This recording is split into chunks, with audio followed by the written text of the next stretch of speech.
Bonjour. Loin de son pays, tout voyageur est en danger. Où dormira-t-il? Qui garantira ses droits, lui qui est un inconnu et qui souvent se fait remarquer, ne serait-ce que par son faciès ou son accoutrement? Paul a le teint sombre. Il est barbu.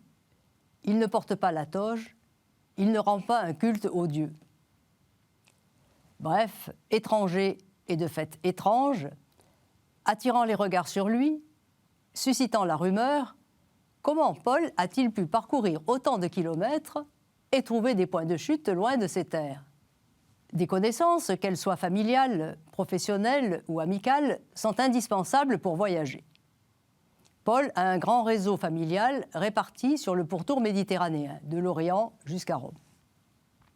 Pas question cependant de faire son chez-soi chez les autres, tel Tartuffe contre lequel Orgon s'insurge. Le perfide veut à ma ruine user des avantages, me chasser de mes biens ou je les transférer. Sans attendre Molière, les parasites sont déjà bien connus et raillés dans l'Antiquité. C'est pourquoi l'hospitalité est réglementée.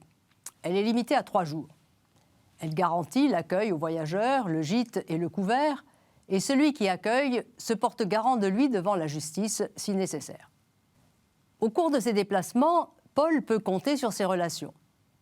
La famille de Barnabé à Chypre, Prisca et Aquila à Corinthe ou à Éphèse, Philippe à Césarée, le chypriote Mnason aux alentours de Jérusalem, Jacques, le frère du Seigneur, qui préside aux destinées de l'Église de Jérusalem, et bien d'autres encore qui l'accueillent avec ses compagnons lors de son passage. Grâce aux hôtes, il est en effet possible, lors de l'escale ou lors d'un séjour plus long, de trouver le travail nécessaire qui permet aux visiteurs de gagner sa subsistance, de demeurer un temps sur place et de poursuivre le voyage. Même les voyageurs aisés travaillent chez ceux qui les accueillent. Il est vrai que les plus riches peuvent emporter avec eux une cargaison de produits qu'ils négocient au cours de leur déplacement pour subvenir à leurs besoins. À Corinthe, Paul passe non pas 3 jours, mais 2 années environ. Pourtant, il n'est pas un parasite.